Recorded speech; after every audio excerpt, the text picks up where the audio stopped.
بسم اللہ الرحمن الرحیم۔ السلام علیکم۔ میں اشکی ملک آپ کی خدمت میں حاضر ہوں۔ خبر ہے سپریم کورٹ سے، جہاں چیف جسٹس کی طرف سے یہ اعتراف کیا گیا ہے کہ سابق وزیر اعظم کے کیس میں انصاف کا قتل کیا گیا ہے،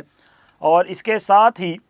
علیمہ خان کی طرف سے بھی یہ دعویٰ کر دیا گیا ہے کہ عمران خان عید ان کے ساتھ گھر پر منائیں گے، اور جناب جج صاحب بھی اڈیالہ جیل پہنچ چکے ہیں۔ ظاہر ہے خبر ہی بہت بڑی ہے، تو جج صاحب خود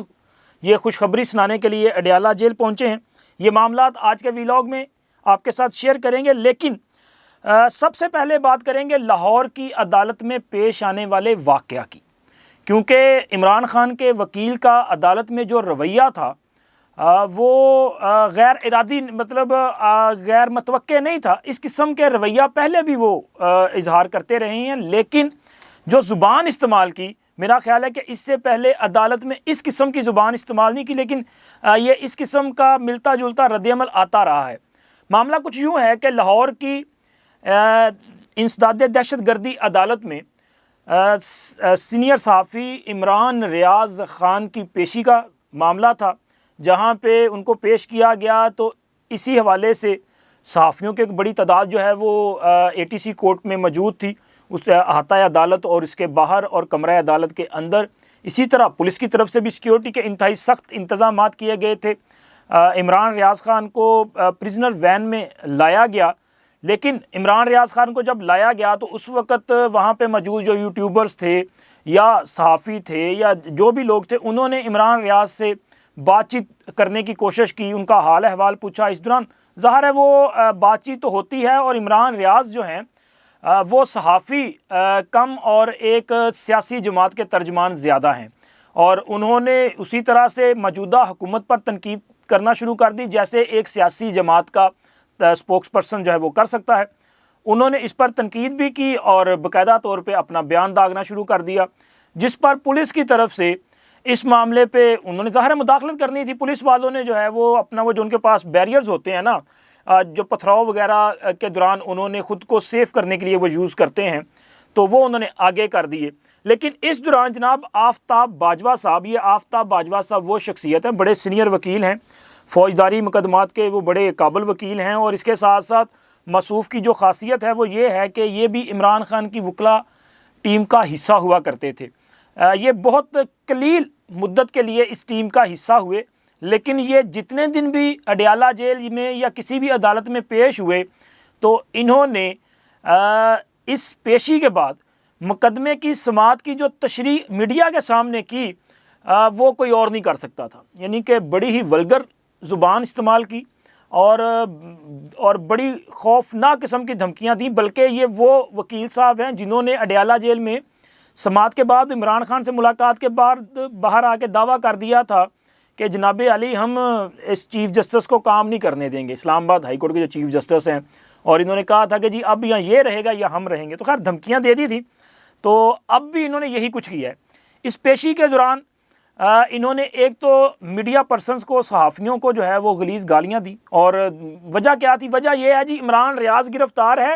اور عمران ریاض کیونکہ صحافی ہے تو لہٰذا صحافی اس کے لیے آواز کیوں نہیں اٹھا رہے؟ سر آفتاب باجوہ صاحب میرا خیال ہے بھول رہے ہیں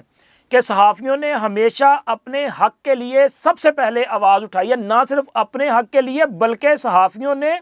دیگر طبقات جن میں وکلا بھی شامل ہیں، اگر وکلا کے حقوق بھی کسی نے کبھی سلب کرنے کی کوشش کی ہے نا، تو صحافی ہر اول دستے کے طور پہ آئے ہیں آگے۔ صحافیوں نے ہمیشہ آزادی صحافت کا نعرہ بھی بلند کیا ہے، اور صحافیوں پر ہونے والے ریاستی جبر کے خلاف بھی آواز اٹھائی ہے، لیکن صحافیوں کے خلاف میں نے پہلے کہا عمران ریاض جو ہیں وہ میرے دوست ہیں، بطور کولیگ ہم نے اکٹھے کام بھی کیا ہے، لیکن عمران ریاض جو ہیں وہ اس وقت ایک سیاسی جماعت، وہ تحریک انصاف کے ایک ترجمان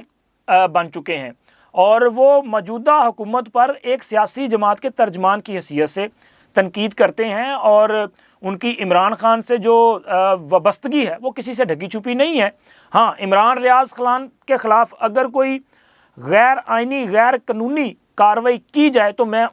اس کے خلاف بھی ہوں اور اس کی مذمت بھی کرتا ہوں، لیکن جناب آفتاب باجوہ صاحب جو زبان استعمال کر رہے ہیں اس کی بھی اجازت نہیں دی جا سکتی۔ آپ صحافیوں کو غلیظ گالیاں دے رہے ہیں، آپ پولیس والوں کو وہاں پہ جو زبان استعمال کر رہے ہیں کیا اس کی قانون اجازت دیتا ہے؟ اگر آپ کے خلاف پولیس والے نے یا کسی نے بھی کوئی اپنے اختیار سے ماورا اقدام کیا ہے تو آپ تو وکیل ہیں، آپ اس جہاں کھڑے ہو کے آپ گالیاں دے رہے ہیں، یہ ATC کورٹ کا پریمیسز ہے، آپ یہیں پہ ان کے خلاف کیس کیوں نہیں کرتے؟ آپ کو کیس کرنا چاہیے۔ آپ کو اگر کسی نے آپ کی جو حق تلفی ہے وہ کی ہے تو آپ اس کو عدالت میں لے کے جائیں، اس قسم کی زبان استعمال نہ کریں۔ لیکن مسئلہ پھر وہیں پہ آ جاتا ہے کہ یہ عمران خان سے وابستگی کا اثر ہے۔ آفتاب باجوہ صاحب سے میری جو شناسائی ہے وہ بڑی پرانی ہے اور میں ان کو بڑی اچھی طرح جانتا ہوں، وہ بڑے دبنگ انداز میں بات کرتے ہیں لیکن اس طرح کی ولگر زبان استعمال نہیں کیا کرتے تھے۔ اب عمران خان کی قربت کا اثر ہے یا کہ تحریک انصاف کا ٹھپا لگنے کا اثر ہے کہ آفتاب باجوہ صاحب جو ہیں وہ بھی اسی ڈھنگ میں بات کرنا اور اپنا انداز بیان ان کا ہو چکا ہے کہ جو عمران خان اور تحریک انصاف کا خاصہ ہے۔ اور اس کے ساتھ ساتھ اب بات کریں گے سابق وزیر اعظم کے معاملے پہ کہ یہ ایک میں سمجھتا ہوں تاریخی فیصلہ ہے جو کہ سپریم کورٹ کے چیف جسٹس جناب قاضی فائز عیسیٰ صاحب کی سربراہی میں 9 رکنی بینچ کی طرف سے جاری کیا گیا ہے، اور یہ سابق وزیر اعظم ذوالفقار علی بھٹو کیس ہے۔ وہ کیس ہے جو تقریباً کوئی میرا خیال ہے کہ 13-14 سال قبل یا 2011 میں یہ کہ ریفرنس دائر کیا گیا تھا اس وقت کے صدر جناب آصف علی زرداری صاحب کی طرف سے، اور اب دیکھیں نا کہ اگلے چند دنوں کے بعد بھی وہ صدر مملکت ہوں گے۔ آصف علی زرداری صاحب نے یہ ریفرنس بھیجا تھا اور اس میں 5 اہم سوالات اٹھائے گئے تھے، لیکن آج سپریم کورٹ کی طرف سے جو اس پر ایک مختصر فیصلہ جاری کیا گیا ہے اس میں کہا گیا ہے کہ ذوالفقار علی بھٹو کو شفاف ٹرائل کا حق نہیں دیا گیا، اور یہ جو ایک شارٹ آرڈر ہے یہ ایک طرح سے اعتراف بھی ہے سپریم کورٹ کی طرف سے ماضی میں کی گئی غلطیوں کا، عدالتی غلطیوں کا اعتراف بھی ہے۔ اس پہ بات کرنے سے، تفصیلات آپ کے ساتھ شیئر کرنے سے پہلے میں وہ بنیادی جو سوال ہیں وہ آپ کے ساتھ شیئر کروں گا، جو کہ 5 سوال تھے۔ اچھا، اس میں جو پہلا سوال تھا وہ یہ تھا کہ ذوالفقار بھٹو کے قتل کا ٹرائل آئین میں درج بنیادی انسانی حقوق کے مطابق تھا، یہ سوال تھا۔ دوسرا سوال یہ تھا، کیا ذوالفقار بھٹو کو پھانسی کی سزا دینے کا سپریم کورٹ کا فیصلہ عدالتی نظیر کے طور پر سپریم کورٹ اور تمام ہائی کورٹس پر آرٹیکل 189 کے تحت لاگو ہوگا؟ اگر نہیں تو اس فیصلے کے نتائج کیا ہوں گے؟ اور تیسرا سوال یہ تھا کہ کیا ذوالفقار علی بھٹو کو سزائے موت سنانا منصفانہ فیصلہ تھا؟ کیا ذوالفقار علی بھٹو کو سزائے موت سنانے کا فیصلہ جانبدارانہ نہیں تھا؟ چوتھا سوال یہ تھا کہ کیا ذوالفقار علی بھٹو کو سنائی جانے والی سزائے موت قرآنی احکامات کی روشنی میں درست ہے؟ اور پانچواں اور آخری سوال یہ تھا کہ کیا ذوالفقار علی بھٹو کے خلاف دیے گئے ثبوت اور گواہان کے بیانات ان کو سزا سنانے کے لیے کافی تھے؟ یہ 5 سوالات تھے۔ اس پر جو عدالت کی طرف سے اپنی رائے دی گئی ہے اور جو ایک تحریری آرڈر، شارٹ آرڈر جاری کیا گیا ہے، اس میں یہ کہا گیا ہے، جو کہ چیف جسٹس جناب قاضی فائز عیسیٰ صاحب کی طرف سے جاری کیا گیا، اور یہ متفقہ فیصلہ ہے۔ حالانکہ جب اس کیس کی سماعت چل رہی تھی اور اس وقت اس قسم کے سوالات اور اس قسم کی آبزرویشنز آ رہی تھی مختلف ججز صاحبان کی طرف سے، کہ لگ یہ رہا تھا کہ اس پر ایک منقسم رائے سامنے آئے گی اور اس میں اختلافی نوٹ بھی آ سکتے ہیں، لیکن یہ جو متفقہ فیصلہ ہے اس میں تمام ججز کی طرف سے جو رائے دی گئی ہے وہ بلا تفریق فیصلہ اس کو قرار دیا گیا ہے، اور یہ کہا گیا ہے کہ عدلیہ میں خود احتسابی ہونی چاہیے، عدلیہ ماضی کی غلطی کو تسلیم کیے بغیر آگے نہیں بڑھ سکتی۔ سابق وزیر اعظم ذوالفقار علی بھٹو کا لاہور ہائی کورٹ میں ٹرائل فوجی عامر ضیاء الحق کے دور میں ہوا۔ سپریم کورٹ کی رائے کے مطابق صدر مملکت نے ریفرنس بھیجا جسے بعد کی حکومت نے واپس نہیں لیا۔ ذوالفقار علی بھٹو کے خلاف لاہور ہائی کورٹ میں ٹرائل اور سپریم کورٹ میں اپیل میں بنیادی حقوق کو مد نظر نہیں رکھا گیا۔ ذوالفقار علی بھٹو کو شفاف ٹرائل کا حق نہیں دیا گیا۔ اسی طرح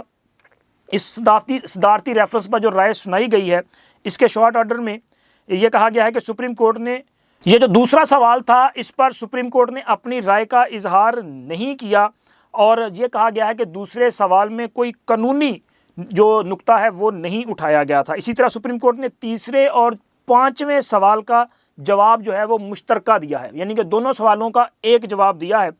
سپریم کورٹ نے کہا ہے کہ شواہد کا ہم جو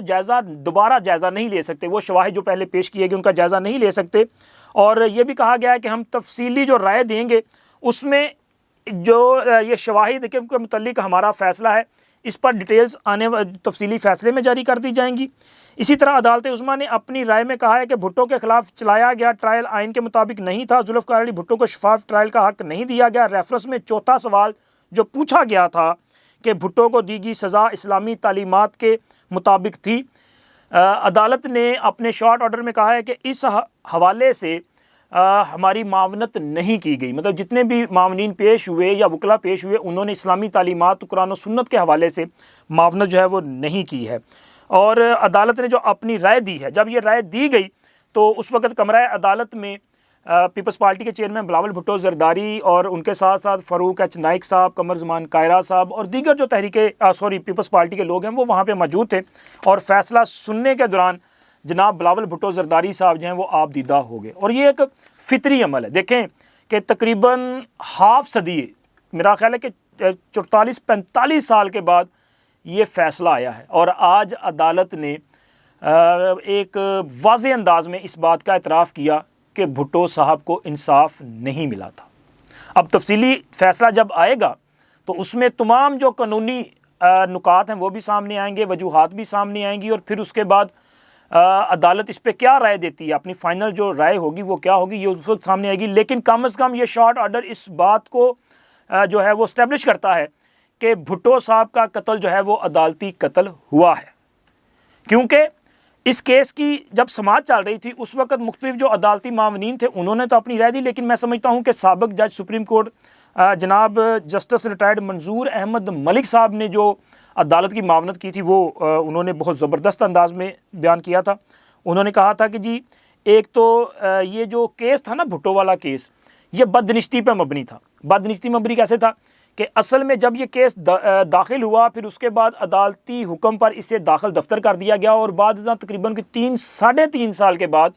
بھٹو صاحب کے خلاف اس کیس کا جو ہے وہ انکوائری اور ٹرائل شروع کر دیا گیا۔ اور جب اس کیس کی جو ہے وہ ٹرائل شروع ہوا یا انکوائری کا آغاز ہوا تو اس وقت عدالت سے اجازت نہیں لی گئی تھی، یعنی کہ عدالت نے جب ایک فیصلہ دیا تو پھر دوبارہ عدالت کے پاس جانا چاہیے تھا نا کہ جی یہ جو کیس آپ نے داخل دفتر کیا تھا ہم اس کو دوبارہ ری اوپن کرنا چاہتے ہیں، تو لہٰذا کیس کو ری اوپن کرنے سے قبل عدالت سے اجازت نہیں لی گئی تھی۔ اور اسی طرح اس کیس میں جو ہے انکوائری پہلے ہوئی اور جو شہادتیں تھیں، جو شواہد تھے وہ بعد میں حاصل کیے گئے، وہ بعد میں کلیکٹ کیے گئے، تو یہ پورا پروسیس جو ہے وہ بدنشتی پہ مبنی ہے۔ اسی طرح بھٹو صاحب کے خلاف اس کیس کا جو ٹرائل ہے وہ براہ راست لاہور ہائی کورٹ میں اس کا آغاز کیا گیا تھا، ٹرائل کورٹ میں اس کا ٹرائل ہی نہیں ہوا، یعنی کہ ایک جو بنیادی حق تھا وہیں پہ اس کو سلب کر لیا گیا تھا۔ تو اس حوالے سے بھی انہوں نے سپریم کورٹ کی جو ہے وہ معاونت کی تھی، اور انہوں نے تو اپنے جو دلائل تھے اس میں کہا تھا کہ سپریم کورٹ آرٹیکل 187 کے تحت اس فیصلے کو کالعدم قرار دے سکتی ہے۔ اب عدالت نے اپنے حالیہ فیصلے میں جو ایک شارٹ آرڈر ہے اس میں جناب بھٹو صاحب کے خلاف جو لاہور ہائی کورٹ کا فیصلہ تھا یا کہ سپریم کورٹ کی جو اپیل میں فیصلہ تھا اس کو کالعدم تو قرار نہیں دیا، لیکن ڈیٹیل آرڈر میں اس حوالے سے کیا بات کی جائے گی وہ آگے چل کے سمجھ آئے گی۔ لیکن کم از کم میں سمجھتا ہوں کہ سپریم کورٹ کی طرف سے ایک تاریخ رقم کر دی گئی ہے، اور آنے والے دنوں میں یہ ایک مثال موجود رہے گی۔ اور ویسے بھی قاضی فائز عیسیٰ صاحب نے جب سے یہ منصف اعلیٰ کا جو منصب ہے یہ سنبھالا ہے تب سے انہوں نے تاریخ رقم کی ہے، وہ بار بار عدالتی جو ماضی کی غلطیاں ہیں ان کا اعتراف بھی کرتے ہیں، اور بارہا یہ اصرار بھی کرتے ہیں کہ ماضی میں عدالتوں کی طرف سے جو غلطیاں کی گئی ہیں وہ کیسز عدالتوں میں لائے جائیں، ہم ان کیسوں کو سننا چاہتے ہیں، یہاں سوال اٹھائے جائیں، ہم ان سوالوں پر جواب دینا چاہتے ہیں۔ اور میں یہ سمجھتا ہوں کہ ذوالفقار علی بھٹو ریفرنس پر عدالت کے 9 رکنی بینچ نے اپنی رائے دے کے کم از کم وہ تمام جو راستے ہیں وہ اوپن کر دیے ہیں، جو کہ جو ڈکٹیٹر تھے، مارشل لا تھے، ان کے خلاف کوئی اگر عدالت میں جانا چاہتا ہے تو وہ عدالت کی طرف آئے۔ جس نے ماضی میں آئین کو سبوتاج کیا اس کے خلاف اگر کوئی رائے لینا چاہتا ہے تو وہ عدالت میں آئے، اور آج کے فیصلے نے جمہوریت کو مضبوط کیا ہے۔ اگر کبھی کسی کے ذہن میں یہ خیال آ بھی جائے کہ جناب علی شاید عدالتوں سے ان کو جو ہے وہ تحفظ مل جائے گا اور کیوں نہ اس للی لنگڑی جمہوریت کو چلتا کریں، تو میرا خیال ہے کہ وہ راستہ، وہ دروازہ، وہ کھڑکی، وہ سارا کچھ بند ہو چکا ہے۔ اس فیصلے نے جو ہے وہ ایک طرح سے وہ راستے بند کر دیے۔ ہاں، اب جمہوریت پسندوں کے لیے جو ہے وہ راستے کھلے ہیں، آئین پسندوں کے لیے راستے کھلے ہیں۔ وہ لوگ جو بنیادی انسانی حقوق کی بات کرتے ہیں ان کے لیے اب سپریم کورٹ کا دروازہ کھلا ہے اور ان کو اس دروازے پہ ضرور جانا چاہیے۔ یہ اعتراف بھی ہے اور یہ اعلان بھی ہے۔ اعتراف ہے کہ ہم سے غلطی ہوئی، اور اعلان یہ ہے کہ اس ملک میں آئین اور قانون کی بالادستی ہمیشہ کے لیے قائم رہے گی۔ اور اس کے ساتھ ساتھ دیکھیں، اب یہ بڑا فیصلہ ہے، اور اس کے علاوہ آج اڈیالہ جیل میں بھی ایک بڑی اہم سماعت ہے۔ جج صاحب خود اڈیالہ پہنچے ہیں، کیونکہ عمران خان اور بشرا بی بی کے خلاف یہ جو القادر کرپشن کیس ہے 190 ملین پاؤنڈ والا، اس میں دونوں ملزمان پر فرد جرم عائد کیا جا چکا تھا، اور آج جو ہے وہ عدالت کی طرف سے گواہان کو طلب کیا گیا ہے۔ جب یہ ویڈیو ریکارڈ کی جا رہی ہے تب تک اڈیالہ جیل میں جو ہے وہ پروسیس جاری ہے۔ جج صاحب پہنچ چکے ہیں، انشاءاللہ نیکسٹ ویڈیو میں آپ کے ساتھ اس کی تفصیلات شیئر کریں گے۔ لیکن عمران خان اور بشرا بی بی کے خلاف جو ہے وہ گواہیاں ان کی موجودگی میں ریکارڈ کی جائیں گی، اور یہ کوشش کی جائے گی کہ اس کیس میں جو ڈیو پروسیس ہے وہ کمپلیٹ کیا جائے، یعنی کہ وہ سپیڈی ٹرائل اس طرح کا نہ کرنا پڑے کہ جی 12-14 گھنٹے کی سماعت ہو۔ شہادتیں ریکارڈ کی جائیں اور ان شہادتوں پر مکمل جرا کا موقع دیا جائے، اور ایک پروسیس کو کمپلیٹ کر کے جو ہے کسی فیصلے پر پہنچا جانا چاہیے۔ اور اس کے علاوہ علیمہ خان صاحبہ دیکھیں کہ انہوں نے فوری طور پہ ایک بڑا دعویٰ کر دیا۔ وہ کہتی ہیں کہ جی عید عمران خان ہمارے ساتھ گھر پہ کریں گے۔ اب ایک بندہ جو سزا یافتہ ہے، جس کو میرا خیال ہے مجموعی طور پہ 30-32 سال کی جو ہے وہ قید ہو چکی ہے، وہ 15 سال کے لیے نااہل ہے، عدالت نے ان کو جو ہے وہ اپنا چور بھی ڈکلیئر کیا ہے اور ان کو کرپٹ بھی ڈکلیئر کیا ہے،